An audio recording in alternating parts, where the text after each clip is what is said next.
YouTube announced today it is cracking down on vaccine misinformation. This, as the New York City mayor rolled out new numbers he says definitively prove city and state vaccine mandates are working. We got to keep each other safe. We got to put the COVID era behind us. The mandates have worked. John, I would say everybody out there, private sector, everyone should move to these mandates because they've been so strikingly effective. Well, let's put what the mayor says to the test, looking at the numbers. First, this is the national vaccination rate. Americans who are initiating, getting their first shot.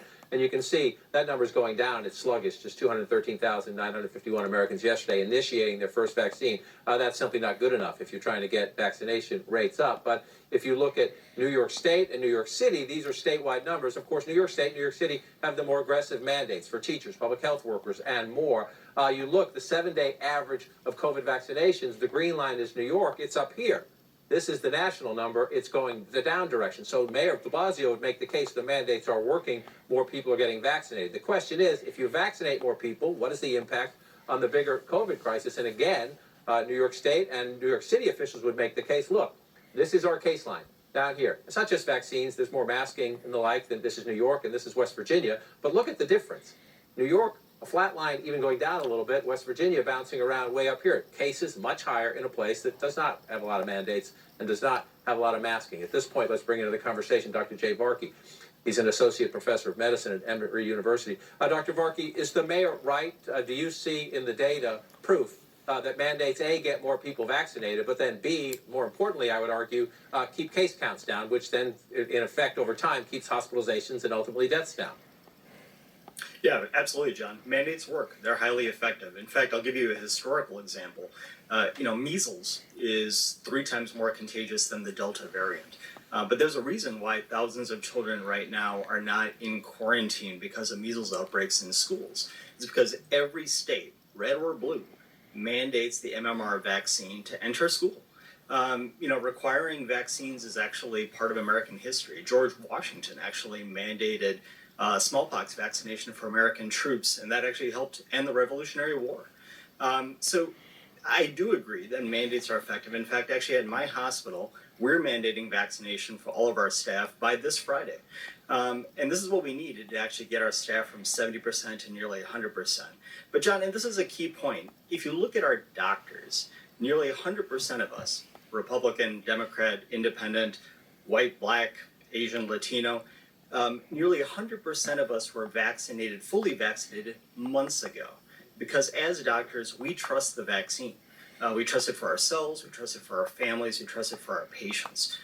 So I think if, despite all good faith effort, if we can't build that same trust in all, then mandates are actually a good means to actually get us there and get us back to some semblance of normal. When you say back to some semblance of normal, that's what, let's follow up on that point, is essentially the where are we question. If you look at new cases, new COVID infections, the 7-day average is the lowest since early August. So you see August here, when we were going up this fall hill, starting to come down, 115,782 on Tuesday. You're starting to come down, but you're still well above 100,000 new infections a day, Dr. Varkey. And then you look at the case trend here. If you look across the country, you see a lot of green. Green means fewer. Green, 26 states. Fewer new infections now compared to a week ago. 20 states holding steady, meaning about the same. Only 4 heading in the wrong direction. So is it safe to say, Dr. Varkey, we're in a better place, but by no means a good place if you're still above, if you're in the ballpark of 90,000 or 100,000 new infections a day? Yeah, I think it's 100% accurate, John. I think that most of our communities are on the downslope of this Delta wave. But as you said, we're still having 100,000 new cases every day, and there's still over 80,000 Americans that are in the hospital. We can't normalize that. Every day in September, 1,500 to 2,000 Americans have died of COVID. And again, most of these have been in unvaccinated individuals, which means that most of these deaths have been 100% preventable. This Delta wave has been brutal for hospitals across the country, including my own. And we've been trying to run a hospital within a hospital for about 1.5 years, and it's simply impossible to care for people the way we want to when you've got 100 people with COVID, including half that are critically ill in an ICU. So on behalf of everyone that I work with in the hospital, my plea is that we, to the general public, is that we continue to work together to drive down these rates. We can actually get rates in our community back to where they were at the end of May and June, when things again seem to actually get normal. And if we do that, we can actually liberalize things in terms of masks and actually make things safer for all as we get into the winter and keep schools safe. But you're helping me with the segues quite well there. You say the winter. I want to bring up the case map. This is the national map now, 7-day average per 100,000 residents. And you don't want to be red. You see the reddish pink colors over here, and then orange is worse. If you look, it's everywhere, but the states that are in the red, many of them are in the northern half of the country. Is the calendar, is the weather, is fall into winter now another complication in addition to whether it's vaccines or mask policies and the like?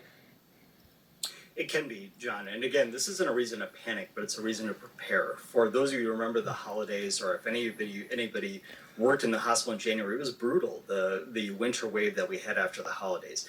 We can't do that again. The system, our healthcare system, is built to deal with flu season. And again, remember, only 50% of eligible Americans actually get their seasonal flu vaccine. We need to do better if we're actually going to keep this winter safe. So again, just a plea to the general public. If you're more than 6 months old, you should get your flu shot. And then the other thing to remember is that, COVID is more contagious and 10 times more deadly than the flu. So again, for those that are eligible to be vaccinated for COVID, the best way to prepare for the winter and to actually keep the healthcare system from not collapsing, keep your family safe, get your flu shot, and if you're unvaccinated against COVID, get your COVID shot. Dr. Varkey, as always, thank you very much. Appreciate your insights, sir. Thanks, John. Thank you. Up next for us.